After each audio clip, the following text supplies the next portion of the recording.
Good morning dear students.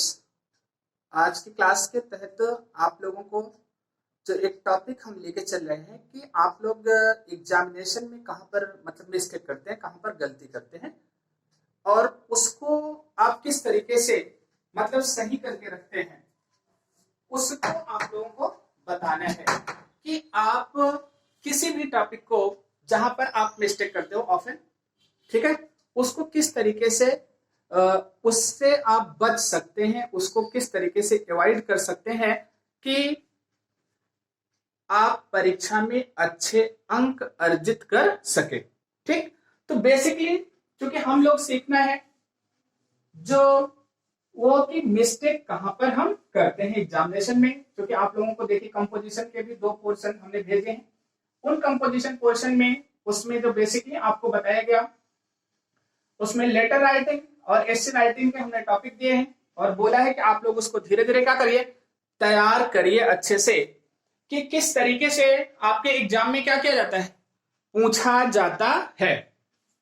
अब हम लोग चर्चा क्या कर रहे थे, हम लोग ट्रांसलेशन सीख रहे थे, क्योंकि ट्रांसलेशन एक ऐसा मेथड है हम जिसके माध्यम से कोई चीज बहुत बेहतर कर सकते हैं, मतलब लैंग्वेज को बेहतर तरीके से क्या कर सकते हैं, इंप्रूव कर सकते हैं। तो आप लोगों को हमने कुछ एग्जांपल्स बताए थे कि हम किस तरीके से मतलब अपने द्वारा की गई जो गलतियां हैं उसको कैसे इंप्रूव कर सकते हैं, कैसे उस पर निगाह रख सकते हैं। यही मेन चीज, मेन हमारा फोकस है। क्योंकि आप लोगों को देखिए हमने टेंस पढ़ाया है और उसी टेंस के तहत हम आप लोगों को कुछ एक्सरसाइज बताने चल रहे हैं। आप लोग उसको इंप्रूव भी करिए और उसमें रिफॉर्म करिए। जैसे मान लीजिए एक एग्जांपल हमने लिया, तुम स्कूल, ठीक है, कहां जाते हो। ध्यान दीजिएगा, एकदम सिंपल सा सेंटेंस हमने लिया, तुम स्कूल कहां जाते हो। देखिए एक सेंटेंस लिया हमने, एकदम सिंपल सा है। कल एक स्टूडेंट ने बोला था सर बड़ा बड़ा सेंटेंस बताइए, छोटा सेंटेंस मत बताइए। अभी आप लोगों को हम बड़ा सेंटेंस भी बता देते हैं किस तरीके से हम बड़ा सेंटेंस ट्रांसलेट करते हैं। क्योंकि अभी हम जब छोटी चीजों को, माइन्यूट चीजों को बताते हैं कि आपको कैसे सही करना है, तो हम छोटे छोटे सेंटेंस लेते हैं जिससे कि आपको वो चीजें क्या हो जाए, समझ में आ जाए कि कहां पर हम मिस्टेक करते हैं। देखिए पहला आपको बताया है, इसका हमको ट्रांसलेशन सीखना है। अगर हमको ट्रांसलेशन सीखना है तो इसका मतलब हमको टेंस पता होना चाहिए। टेंस आपको यहाँ सीधे सीधे हमारी वर्ब होती है हिंदी की, ये देखिए जाते हुए लिखा गया है और कहा गया कि जिस क्रिया के अंत में ता है, ती है, ते है आदि आते हैं वो हमारा प्रेजेंट इंडेफिनिट टेंस होता है। उसके बाद हमको इसका काइंड्स ऑफ सेंटेंस पता होना चाहिए। देखिए अगर प्रश्नवाचक चिन्ह लगा है, सेंटेंस हमारा क्या होगा, इंट्रोगेटिव का होगा। तो इंट्रोगेटिव के रूल के अकॉर्डिंग टू हमको इंट्रोगेटिव 2 सेंटेंस होता है हमारा, को हमको ध्यान रखने की जरूरत होती है। एक WH वर्ड होता है, एक yes or no answer type होता है। जो yes or no answer type होता है उसमें क्या पहले लगा होता है। तो यहां आपको देखना है तुम स्कूल कहां जाते हो, तो देखिए कहां लिखा है, यही इंट्रोगेटिव वर्ड है। तो हम सबसे पहले यहां लिखेंगे क्या, वेयर। लिखा, चलिए हो गया वेयर। अब गलती आप कहां करते हो, वेयर को आप स्मॉल लेटर से लिख देते हो। जैसे ही आप ऐसे लिखेंगे तुरंत आपका क्या हो जाएगा, गलत हो जाएगा। वेयर लिख दिया, वेयर के बाद अब हेल्पिंग वर्ब, तुम लिखा है सब्जेक्ट है, किसके अकॉर्डिंग टू हमने हेल्पिंग वर्ब लगा दिया क्या, डू यू गो। क्या लिखा गया, where do you go to school. अब इसका मतलब क्या हो गया, आप स्कूल कहां जाते हो। अब हमने भी देखिए फुल स्टॉप वहां पर यूज कर लिया। जैसे ही फुल स्टॉप यूज किया जाएगा वो सेंटेंस आपका क्या हो जाएगा, गलत हो जाएगा। क्यों गलत हो जाएगा, क्योंकि ये सेंटेंस इंट्रोगेटिव है, तो यहां पर आपको पंक्चुएशन मार्क का ध्यान रख करके इंट्रोगेशन मार्क लगाना पड़ेगा। यहां वेयर कैपिटल लेटर से लिखा गया इंट्रोगेटिव वर्ड, यहां पर यू लगाया गया, गो टू स्कूल। ओके, एक पहले मतलब जो मिस्टेक आप करते हो कि इंट्रोगेटिव वर्ड को स्मॉल लेटर में कर देते हो। अगला देखिए, जैसे मान लीजिए यहीं पर हम दूसरा सेंटेंस लिए, हमने लिखा कि तुम्हें, ध्यान दीजिएगा, अंग्रेजी कौन सिखाता है?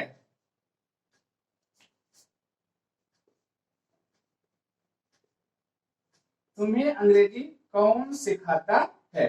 चलिए लिख दिया गया।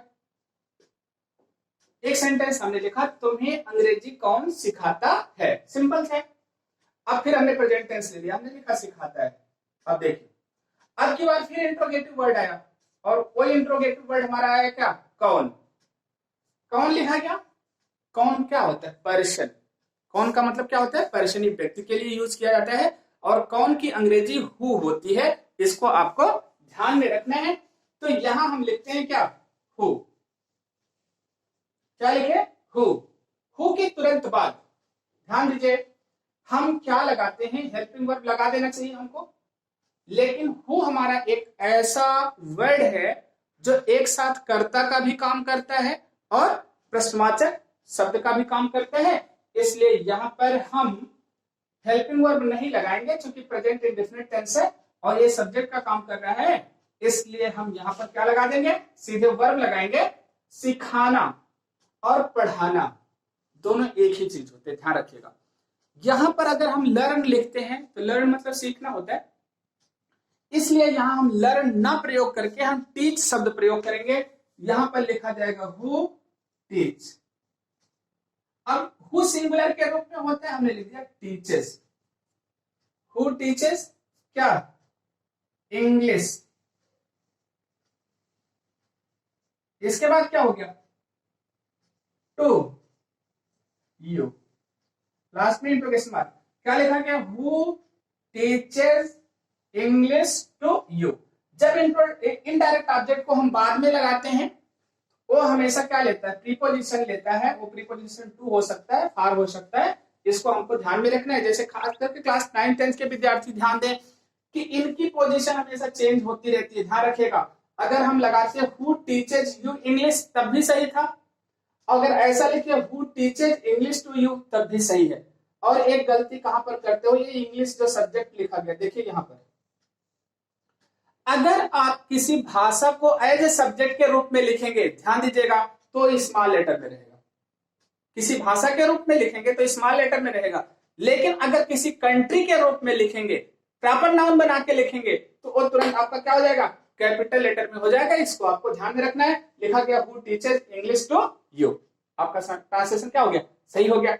हु के साथ ध्यान क्या रखना है? हु हमारा सब्जेक्ट का काम करता है, इसलिए ये हेल्पिंग वर्ब नहीं लेता है। खास करके हमको कहां ध्यान रखना है?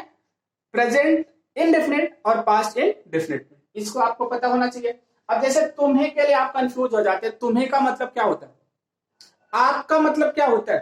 तो तुम्हें हो, आप हो, तो इसके लिए हम किसका प्रयोग करेंगे? यू का प्रयोग करेंगे। इसलिए हमने यहां पर यू लगाया है। इसको आपको ध्यान रखना है, ठीक। देखिए अगला यहीं पर हमने लिखा, देखिए चेंज कर रहे हैं तुरंत। हमने लिखा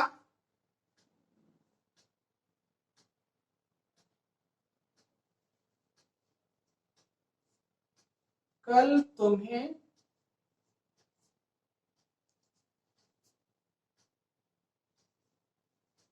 किताब, ठीक है, किसने दिया?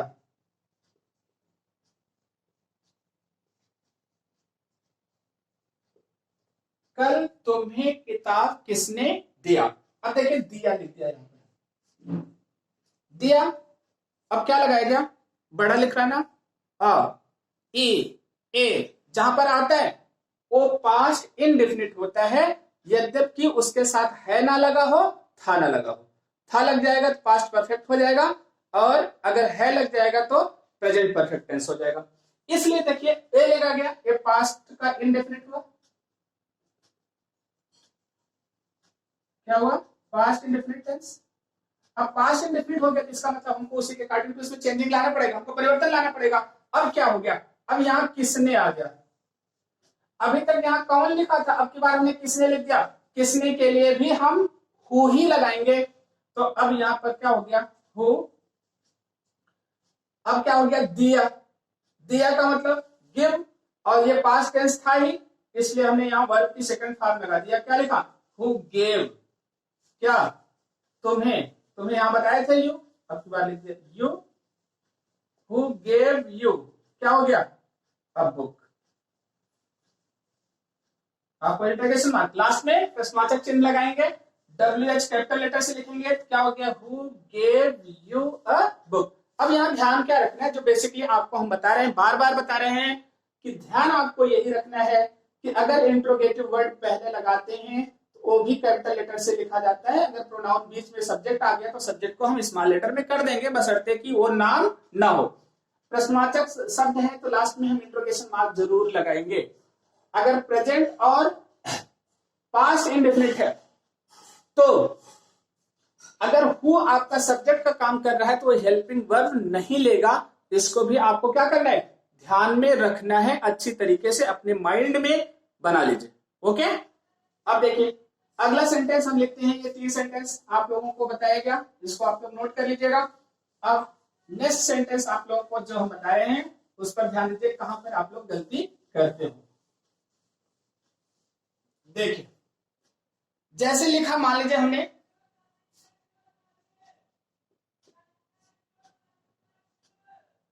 अब यहां पर हमने आपकी बार लिखा, तुम किसकी मदद किए, या मदद लिख लीजिएगा, किए। क्या लिखा गया, तुम किसकी मदद किए। एक सिंपल सा सेंटेंस हमने बना लिया। अब तुम किसकी मदद किए, अब की बात देखिए, एक वर्ड आया आपका नया, क्या, किसकी। ध्यान दीजिएगा, किसकी की अंग्रेजी हमको लिखना है, ऐसे ट्रांसलेशन में आप लोग याद रखिएगा, किसकी का मतलब होता है यहां पर होम। ध्यान दीजिएगा, क्या होगा, होम। तो अभी हमने किसने के लिए लगाया, ठीक है, तुम्हें अंग्रेजी किसने पढ़ाया, तो वहां हु, और किसकी के लिए हम क्या लगा रहे हैं, होम। अब यहां पर आपको होम आपकी बात कैपिटल लेटर से लिखा जाएगा, होम। अब जैसे ही होम लिखा गया हेल्पिंग वर्ब लेता है, हेल्पिंग वर्ब हम क्या लगाएंगे, किए, past indefinite tense, whom did you, क्या हो गया, हेल्प। लास्ट में interrogation mark, whom did you help, आपका बन गया। अब डिड लगाया, चूंकि हु तो हेल्पिंग वर्ब नहीं लेता पास्ट इंडेफिनिट पे, लेकिन होम लेता है, हमने लगाया होम डिड यू हेल्प। आपका सेंटेंस बन गया इंट्रोगेटिव, सिंपल सा सेंटेंस था, कोई दिक्कत नहीं। अब यहाँ होम को भी कैपिटल लेटर लगाएंगे, लेकिन यहाँ सब्जेक्ट और इंट्रोगेटिव वर्ड के बीच में हेल्पिंग वर्ब आएगी, लास्ट में इंट्रोगेशन मार्क होगा, ये आपको ध्यान में रखना है। ओके, अगला देखिए, यही पर मान लीजिए हमने एक 5वां एग्जाम्पल लिया, ये 4th था आपका, इसमें लिखा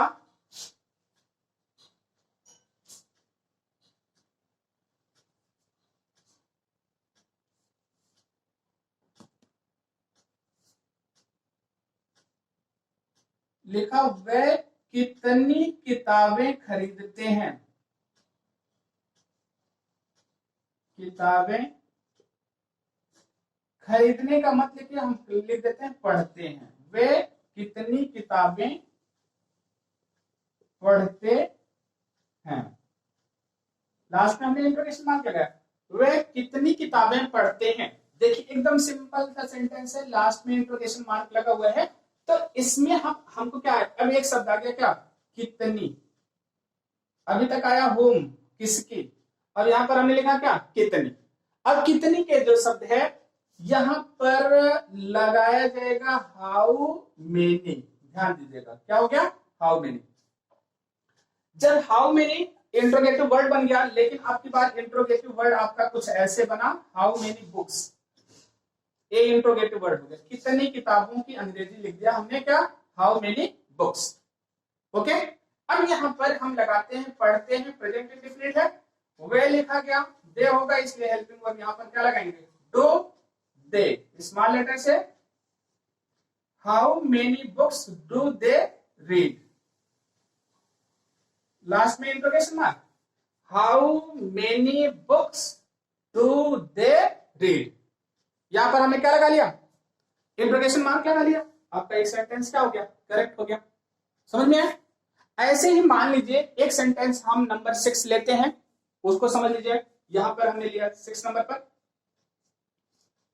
और वो लिखा गया कि वह कितना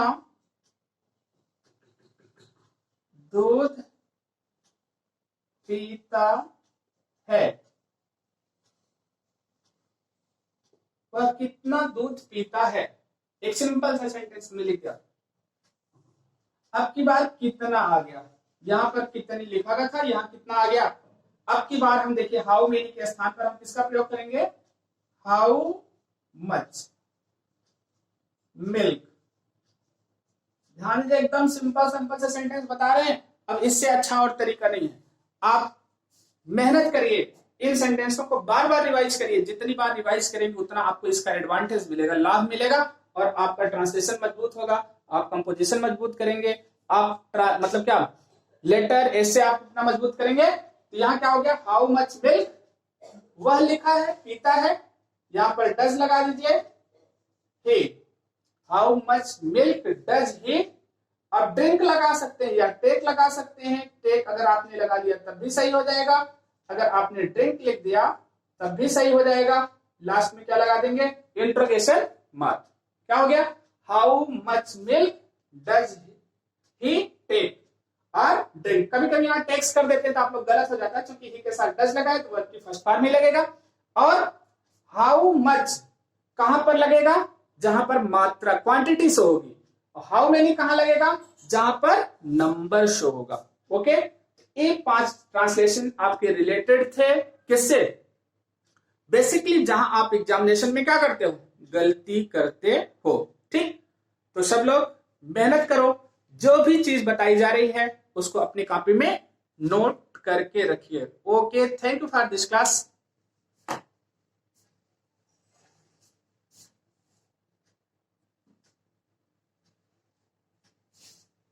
चलिए ठीक है, सॉरी एक चीज आप लोग और नोट कर लीजिए, कुछ होमवर्क आप लोगों को दे देते हैं, थोड़ा सा नोट करेंगे। आप लोग होमवर्क जरूरी है, किया करिए। ओके, और यहां पर जो हम होमवर्क आप लोगों को देने वाले हैं उसको नोट कर लीजिएगा। जैसे लिखा गया, पहला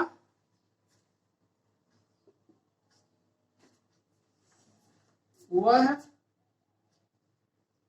कितनी किताब खरीदा, पहला। दूसरा, बच्चे किसके यहां गए, बच्चे किसके यहां गए। तीसरा, तुम कितना सामान लाए। चौथा, वे क्यों तुम्हें पढ़ाए। ठीक, पांचवा लिख लीजिएगा, बच्चे कितनी मिठाई खाए, बच्चे कितनी मिठाई खाए। ये होमवर्क में आप लोग नोट कर लीजिएगा। वह कितनी किताब खरीदा, बच्चे किसके यहाँ गए, तुम कितना सामान लाए, वह क्यों तुम्हें पढ़ाए, बच्चे कितनी